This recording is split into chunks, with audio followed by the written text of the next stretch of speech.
네. 재민이하고 현지가 오늘 누가복음 2장 30절, 32절 세 절의 말씀을 우리 대신 봉독해 주겠습니다. 요셉과 마리아처럼 해봐요. 시작. 내 눈이 주의 구원을 보았사오니 이는 만민 앞에 예비하신 것이요 이방을 비추는 빛이요 주의 백성 이스라엘의 영광이니이다 하니 누가복음 2장 30절에서 32절 말씀. 아멘. 네, 아주 말씀을 씩씩하게 읽어준 두 어린이에게 둘이는 너무 사이가 안 좋은 것 같아요. 네, 고맙습니다. 오늘 여러분 그 성탄 예배 순서지는 이렇게 만들어 드렸습니다. 제가 가끔 교인들 사무실이나 이렇게 방문하면 교회에서 주는 이런 그 절기 기념들을 잘 모으셔서 오랫동안 이렇게 책상에도 붙여놓고 이걸 오랫동안 간직하시는 분들 뵈면서 이번 성탄절도 카드와 함께 만들어 드려야겠다 해서 이렇게 만들었습니다. 이건 여러분 그냥 교회에 놓고 가지 마시고 여러분에게 드리는 성탄절 카드니까 가져가셔서 여러분들이 집에서 보관하시고 기념으로 삼으셨으면 좋겠습니다. 자, 오늘 성탄 메시지를 나누도록 하겠습니다. 한국의 근대 화가 중에 우리가 빼놓을 수 없는 화가를 꼽으라고 하면 이중섭 씨를 꼽습니다. 이 이중섭 씨는 살아있을 때보다 사후에 훨씬 더 우리들에게 유명해진 화가 중에 한 분이지요. 근데 참 이중섭 씨는 모든 예술가가 그렇지만 가난한 예술가 중에 한 사람이었습니다. 얼마나 가난했는지 그림을 그릴 도화지가 없어서 담뱃갑에다가 또 은박지에다가 아니면 우리가 흔히 쓰는 휴지 이런 데다가 그림을 그릴 수밖에 없었던 그런 아주 가난한 예술가였습니다. 이 이중섭 씨에게 절친한 친구 하나가 있었는데 그 친구가 시인 구상이었습니다. 한 번은 그 절친이었던 시인 구상이 몸이 아파서 누워있게 됩니다. 그런데 이 구상이 며칠이 지나도 병문안을 오지 않는 친구 이중섭에게 섭섭한 마음을 갖는 거예요. 내가 이렇게 아파서 누워있다는데 이렇게 며칠이 지나도록 나를 찾아오지 않는 친구에 대한 섭섭한 마음을 갖게 됩니다. 그런데 며칠이 지나서 이중섭이 드디어 섭섭한 마음을 갖는 시인 구상이라는 친구에게 나타나는데 구상이 친구가 나타나자마자 눈물을 글썽이고 감동을 할 수밖에 없었어요. 왜냐하면 그 이중섭 씨의 손에는 빈손으로 오기가 너무 미안해서 자네에게 과일을 그린 그림을 그려오느라고 너무 늦었네 라면서 내민 천도복숭아 과일 그림을 보면서 이 구상은 눈물을 글썽이고 감동할 수밖에 없는 거예요. 내가 너무 가난해서 자네한테 병문안 오는데 빈손으로 올 수는 없고 뭐라도 주고 싶은데 아무것도 없으니 이 천도복숭아가 우리 선조들의 말에 의하면 무병장수하는 과일이라는데 내가 자네에게 주고 싶은 마음이야. 진짜 복숭아는 아니지만 이 그림을 보면서 얼른 일어났으면 좋겠어 라는 그런 메시지와 함께 부끄럽게 이중섭 씨가 이 그림을 내걸더라는 거예요.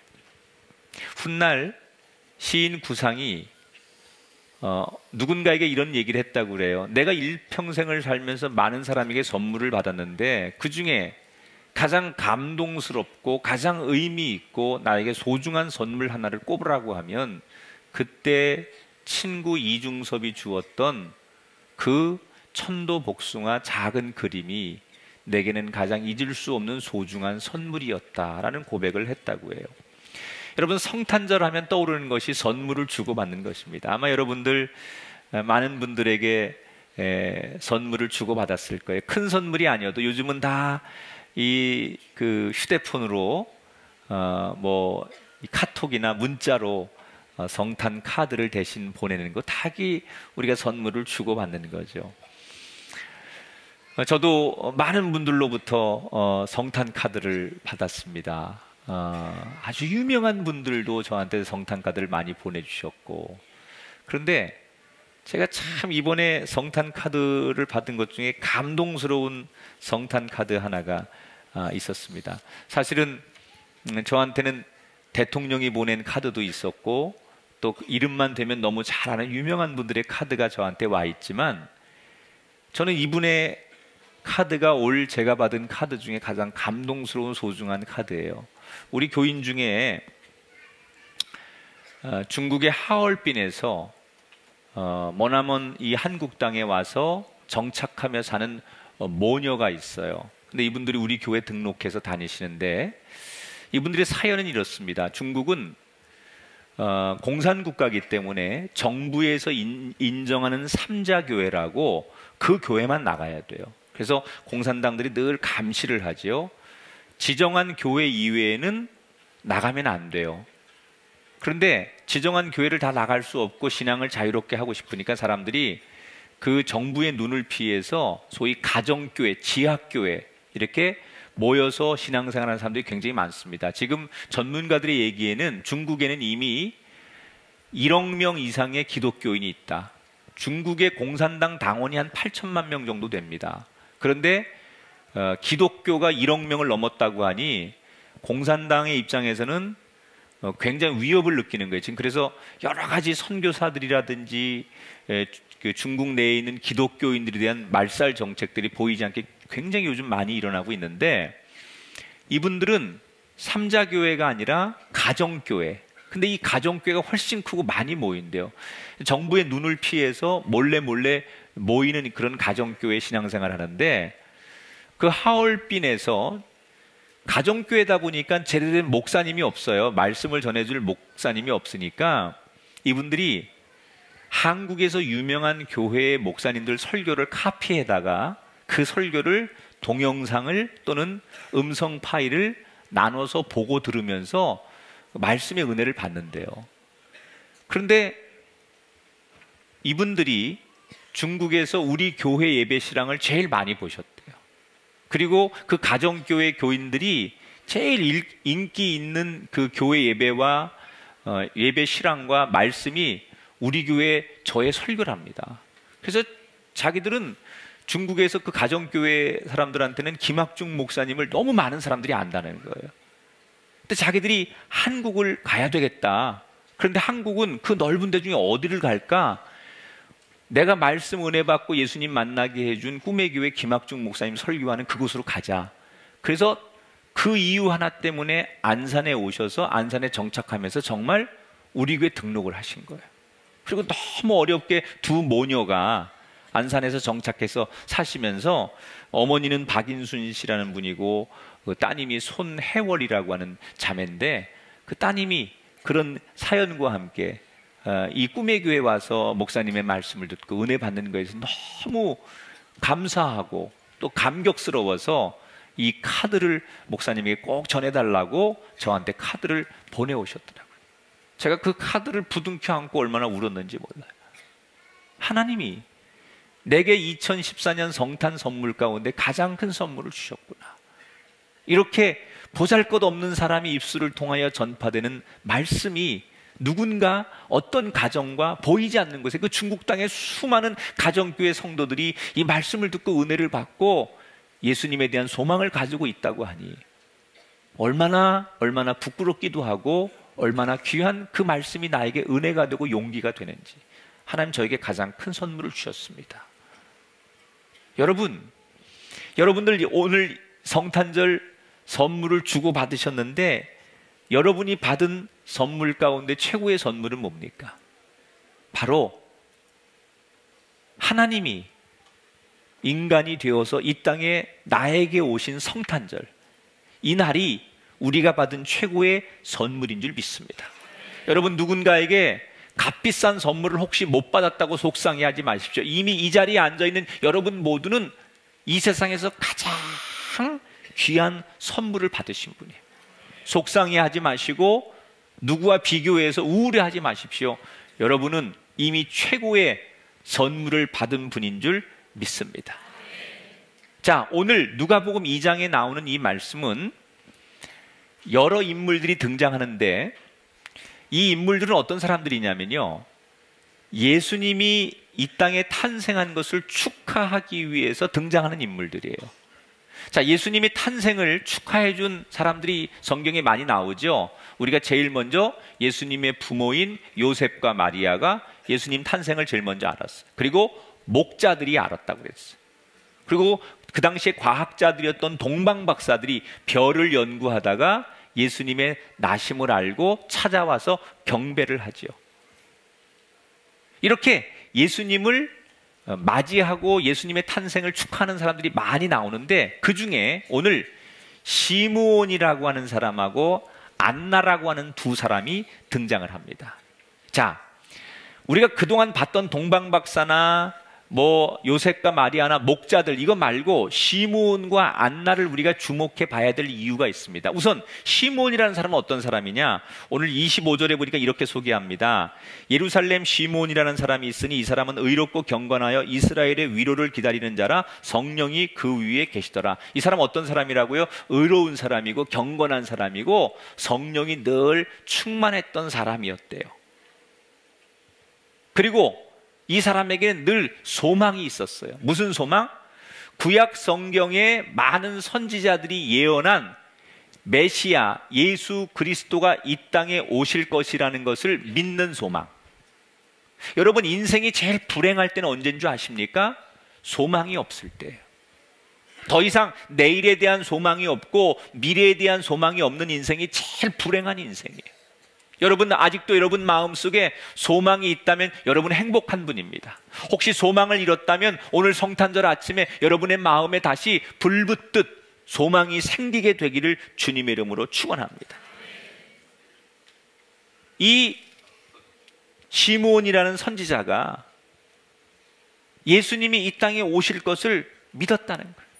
끝까지 믿었다는 거예요. 소망을 가지고 있었다는 거예요. 그런데 그 소망이 어느 날 이루어졌어요. 오늘 성경에 보니까 이 시므온이 예수님을 만나는데, 언제 만나느냐? 예수님이 태어난 지 40일이 지났을 때 정결 예식을 치르기 위해서 예수님의 부모님이 어린 예수님을 데리고 예루살렘에 오게 됩니다. 이 당시 유대인들은 모세의 율법에 의해서, 유대인들이라면 누구든지 아기가 태어나면 한 40일이 지나면 정결 예식을 치르게 돼 있어요. 그래서 유대인이었던 예수님의 부모도 아기 예수님을 데리고 예루살렘에 간 거예요. 원래는 정결 예식을 치르려면 제사장 앞에 양 한 마리를 드려야 되는데 너무 가난하니까 비둘기 한 쌍을 바쳤어요. 그 당시 신혼부부였던 요셉과 마리아는 재정적으로 넉넉하지 않았기 때문에 가난해서 양을 드릴 수가 없었어요. 그래서 비둘기 한 쌍을 드리게 됩니다. 이때 이런 예식을 치르고 있을 때 시므온이, 오늘 성경에 보니까 그냥 성령의 인도하심을 받아서 그 예수님을 만나게 되는 거예요. 보세요. 시므온은 아까 성경에 얘기한 대로 25절에 평생을 예수님을 기다렸던 사람이에요. 비록 구약의 예언이지만 그 예언이 이루어질 것이라는 것을 평생을 소망을 가지고 기다렸는데, 그 소망대로, 그가 믿은 대로 그 예수님을 만난 거예요. 여러분, 성탄절에 제일 중요한 건 뭘까요? 예수님 만나는 거예요. 사람들은 선물 안에 있던 그 선물의 진짜는 보지 않고 포장이 얼마나 화려하고 어느 메이커냐 이런 것만 중요하게 생각하는데, 성탄의 가장 큰 본질은 뭐예요? 예수님을 만나는 거예요. 여러분, 2014년 성탄은 우리가 공연을 만나고 무슨 선물을 만나고 또 프로그램을 만나는 그런 성탄이 되지 마시고, 여러분의 인생과 여러분의 가정에 예수님을 만나는 성탄이 되시기를 주의 이름으로 축원합니다. 시므온이 왜 오늘 성경에 등장합니까? 예수님 만났기 때문에 등장하는 거예요. 시므온이 무슨 세상적인 업적이라든지 위대한 영웅적인 삶을 살았기 때문에 오늘 성경에 등장하는 게 아니라 시므온을 누가복음 2장에서 조명하는 이유는 그가 예수님을 만났기 때문에.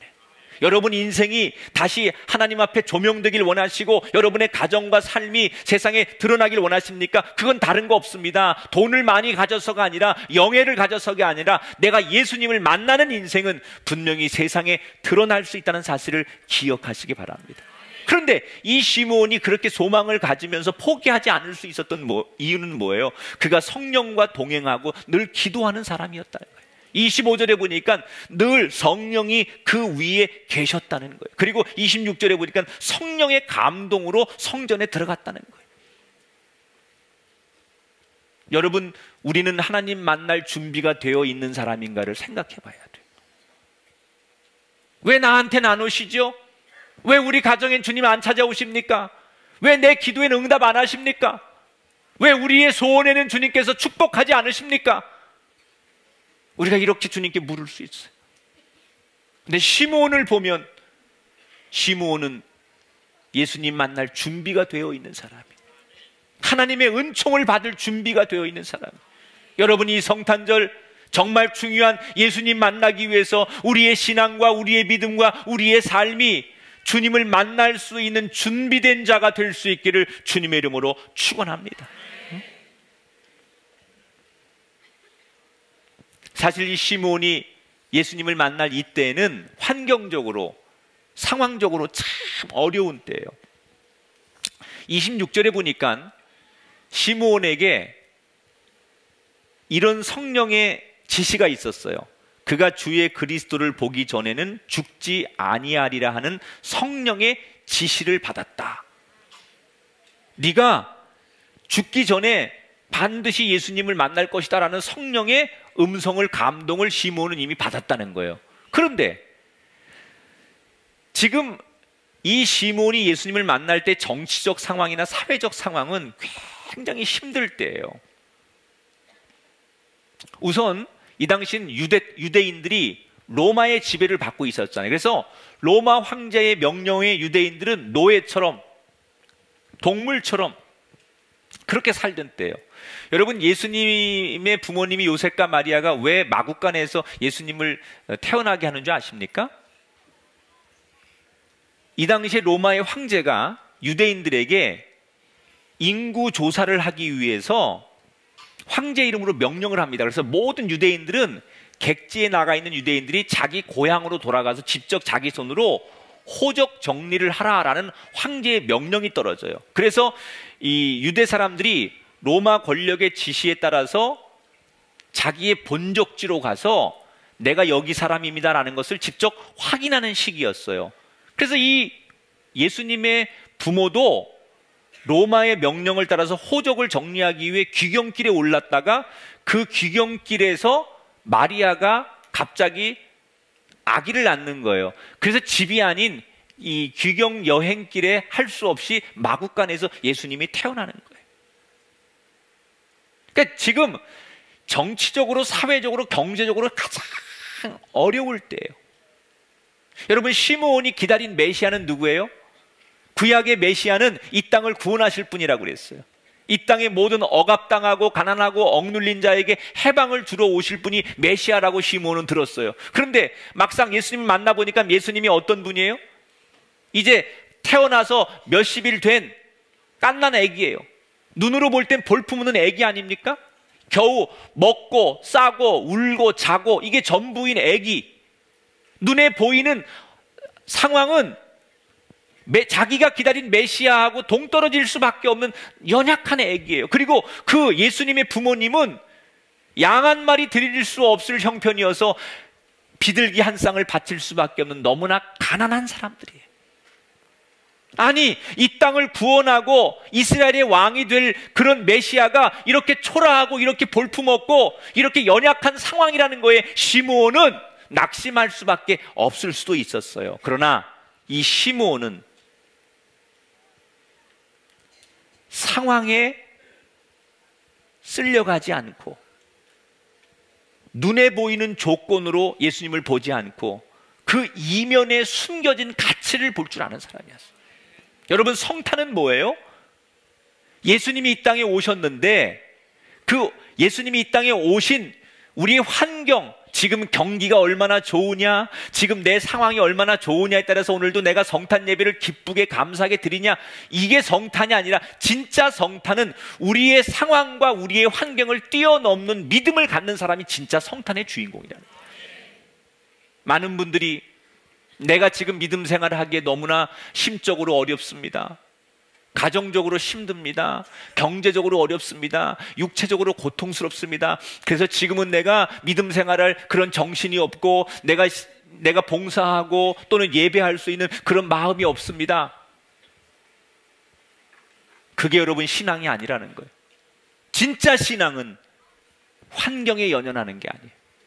지금 시므온이 만난 환경은 자기가 기다린 메시아, 이런 메시아하고는 전혀 동떨어진 메시아하고 기대할 수밖에 없는 환경이고 절망의 상황이지만 그 상황을 뛰어넘는 믿음으로 예수님을 시므온은 찬송했어요. 오늘 이 성탄절에 모인 여러분, 환경이 여러분을 지배하는 믿음이 아니라 여러분의 믿음이 환경을 지배하는 주인공이 되시기를 주님의 이름으로 축원합니다. 올해 우리나라 신문 일면에 제일 많이 장식한 기사 제목 가운데 하나가 갑질이라는 얘기예요. 갑질. 여러분, 갑질이라는 얘기가 이게 정확하게 표현은 못해도 정서상 갑질하고 있네라는 얘기 다 아시죠? 권력의 우위에 있는 갑이라고 하는 사람이 상대방 약한 을에게 부당한 행위를 할 때 쓰는 용어를 갑질한다 그래요. 우리 사회에 지금 이 부당한 모순에 대해서 제일 많이 고발한 사건이에요. 이제는 이 갑질을 넘어가지고 우리 사회가 슈퍼갑, 울트라갑 이런 말이 생기고 권력으로 군림하는 사람들을 갑 마인드를 가진 사람이다, 이런 얘기까지 나오고 있어요. 여러분, 지금 우리의 눈에는 왜 공의로운 하나님이 이렇게 가난하고 억울하고 힘든 사람들 편이 되시지 않는 것 같고, 여전히 이 세상이 이렇게 불합리하고 이 세상이 이렇게 어려운데 도대체 하나님의 공의와 정의는 어디 있는지 현실을 보면 답답할 수 있죠. 그래서 때로는 그 현실 앞에 울분을 토하다가 어느 사람들은 나는 신앙생활 안 해, 나는 하나님 안 믿어, 그리고 떠나는 사람이 있다는 거예요. 그건 진짜 성탄의 의미를 모르는 사람이에요. 여러분, 아무리 여러분에게 상황이 어렵고 여러분 눈에 여러분이 생각하는 것처럼 펼쳐지지 않을지라도 이 시므온처럼 그 이면에 감춰진 숨은 가치를 볼 수 있는 믿음의 사람이 되기를 주의 이름으로 축원합니다. 응? 따라합시다. 예수님은 우리에게 가장 큰 선물입니다. 믿으십니까? 그러니까 보이는 것으로 믿음 생활하면 안 된다는 거예요. 내가 지금 자녀가 어렵기 때문에, 지금 내가 신상에 어려움이 있기 때문에 믿음 생활 안 하고 봉사, 이게 믿음이 아니라는 거예요. 시므온처럼 상황이 어떻든 간에 예수님이 이 땅에 오신 것은, 지금 내 상황이 어떻든 간에 예수님이 이 땅에 오신 것은 분명한 거예요. 그분으로 인해서 어둠이 빛으로, 절망이 희망으로 이 땅에서 끝이 아니라 영원한 삶을 보장해 주신 것은 맞는 거예요. 비록 우리 주변에 지금 크리스마스에 그 어떤 뭐 축제가 사라지고 캐롤이 사라지고 선물 상자가 사라지고 또 우리 주변에 여러분 경기가 많이 어려워졌을지라도 성탄의 본질은 여전히 살아있어야 된다는 거예요. 옛날 같지 않아 성탄이. 그게 성탄이 아니에요. 여전히 성탄은 그리함에도 불구하고 우리에게 가장 기쁜 날이 돼야 그게 진짜 성탄인 줄 믿으시기 바랍니다. 그래서 제가 이번 성탄 예배를 기획하면서 우리 목회자들에게 가장 중요한 건 본질로 돌아가라. 2015년 예배를 기획하는 전체 컨셉 회의에서 제가 부탁한 게 있어요. 팀원들에게 2015년에는 다 중요하지만 본질로 돌아가는 예배를 많이 드리자. 기도하고 찬양하고 하나님을 예배하고 이 본질로 돌아가는 예배를 많이 드려달라. 여러분, 본질로 돌아갈 수 있게 되길 축원합니다. 진짜로 이 성탄절은 얼마나 화려하고 얼마나 무슨 주변의 여건이 어떠냐 이런 것을 따지는 게 아니라 그 예수님이 우리에게 오신 거, 최고의 선물을 받았다는 거, 그것으로 기뻐하고 그것으로 감격하고 그것으로 좋아하는 성탄절이 되기를 주님의 이름으로 축원합니다. 자, 이 시므온 말고 또 한 사람이 등장하죠. 오늘 성경에 보면 안나라고 하는 여자 선지자예요. 자, 누가복음 2장 36절 37절에 보니까 또 아셀 지파 바누엘의 딸 안나라는 선지자가 있어. 이 사람이 성전을 떠나지 아니하고 주야로 금식하며 기도함으로 섬기더니 그랬어요. 이 안나라고 하는 선지자는 여러분 잘 모르시겠지만 굉장히 불행한 과거를 가진 여자예요. 결혼한 지 7년 만에 과부가 됩니다. 그리고 84살 될 때까지 홀로 살아요. 그러니까 지금도 여러분 젊은 사람이 늙을 때까지 혼자 산다는 게 얼마나 힘든 세상인데, 이 당시에 얼마나 젊은 과부가 평생을 혼자 산다는 게 심리적으로 경제적으로 모든 사회 여건상 힘들었겠습니까? 그런데 성경은 이 안나라고 하는 이 여자의 상황에 대해서 불쌍하다 이렇게 소개하지 않아요. 뭐라고 소개해요? 이 여인은 선지자래요. 근데 이 선지자가 어떻게 사느냐? 가난하고 뭐 비굴하고 초라하게 이렇게 사는 게 아니라 이 성경에 소개하기를 성전을 떠나지 않고 주야로 금식하고 기도하는 여인이다 그랬어요. 그런데 여러분, 이 여자가 과거는 불행한 여자긴 했지만 평생을 시므온처럼 예수님이 이 땅에 오신다고 구약에 말씀하셨으니까 그 말씀을 믿고 성전을 안 떠나고 성전에서는 늘 기도하다가 정결 예식을 하기 위해 오신 예수님을 성전에서 이 안나가 만나는 거예요. 여러분, 우리는 주변에 이런 분들이 있죠. 늘 기도만 하는 우리 어머니들을 보면서, 늘 기도만 하는 우리 귀한 기도의 장로님들을 보면서, 에이, 아니 뭐 기도만 한다고 되나? 참 답답해. 저 맨날 평생을 저렇게 기도했는데 뭐가 나아졌어?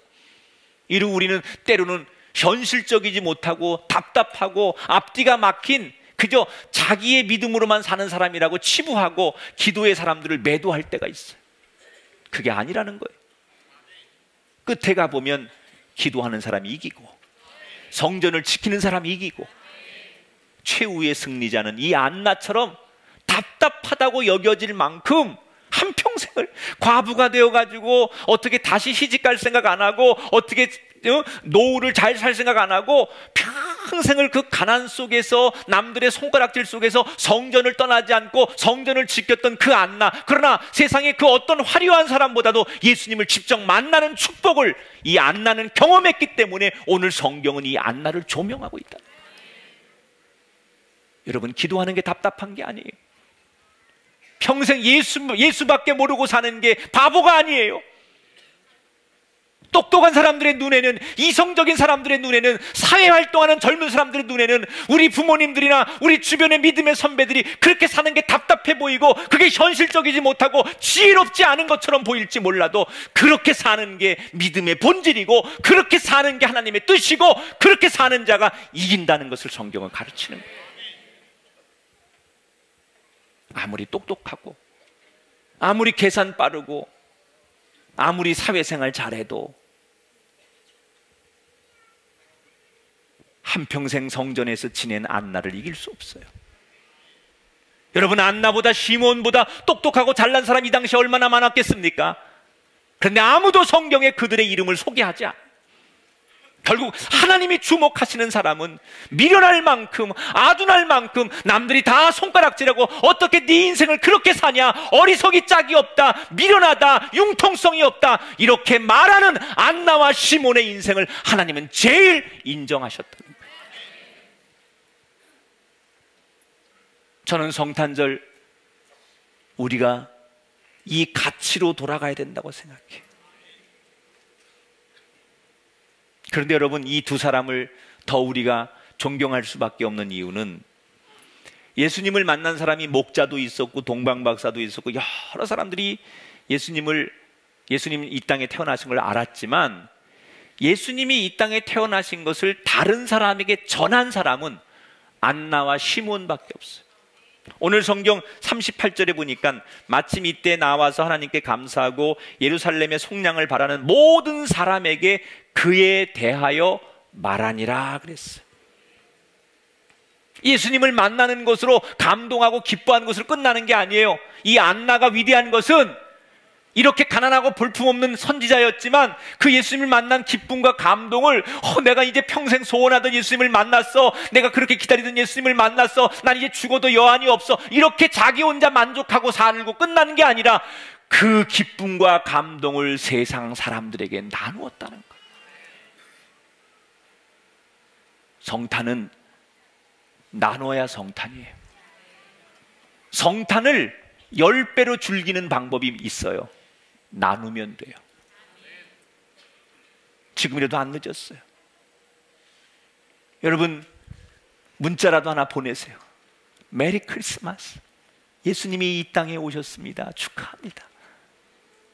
별것 아니지만 여러분, 작은 과자 한 봉다리라도, 작은 빵 하나라도 나누십시오.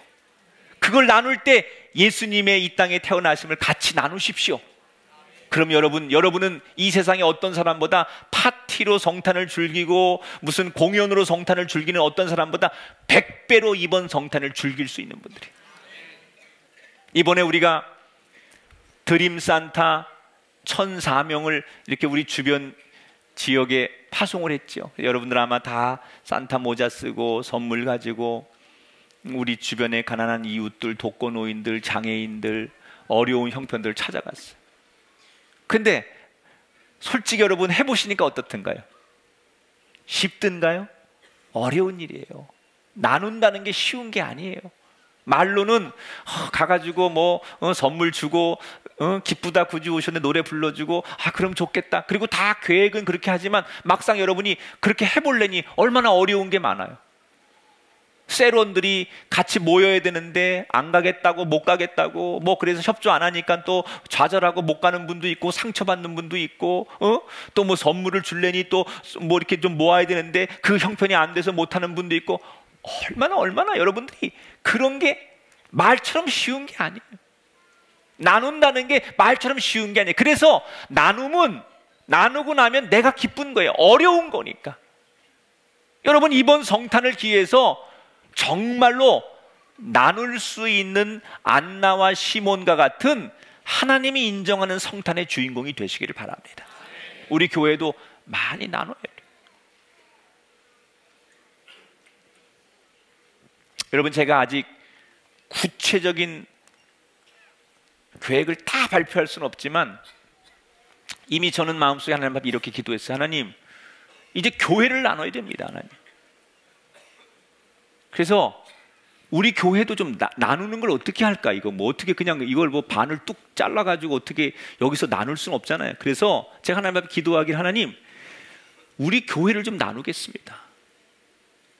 지금부터는 우리 교회를 어떻게 나눌까?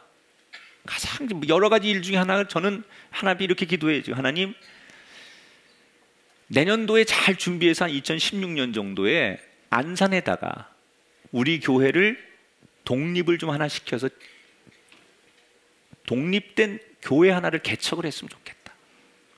그래서 한 2, 3년에 하나씩 안산에다가 우리가 교회를 개척해서 이렇게 지역마다, 동네마다 우리가 교회를 하나씩 자립구조로 하나 세우고 교인들을, 우리가 그 교회로 가서 신앙생활 할 수 있도록 교인들을 나눴으면 좋겠다.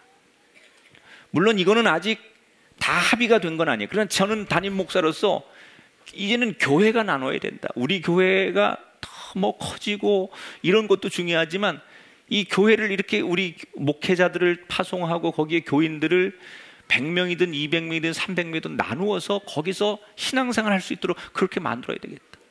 이걸 적어도 2년 내지 3년마다 하나씩 이런 자립형의 교회를 안산에 자꾸 나누어주면 우리 교회 같은 교회들이 5교회도 나오고 4교회도 나오고 그렇게 나와서 안산에 더 좋은 그런 교회를 하나님 기뻐하시는 일을 할 수 있지 않을까.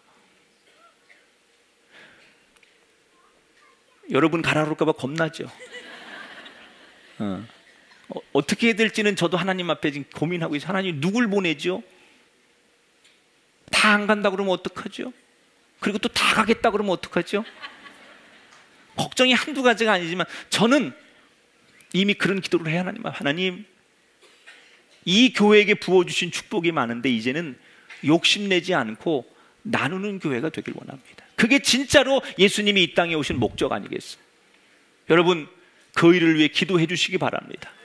우리가 정말 언젠가 축복하며 교인들을 이렇게 나누고, 그래서 저곳에 또 다른 교회가 세워지는 걸 바라보면서 그것으로 기뻐할 수 있는 그런 정말 나눔이 있는 이 성탄을 실천할 수 있는 그런 축복이 저와 여러분 가운데, 우리의 재단 가운데 임하게 되기를 주의 이름으로 축원합니다.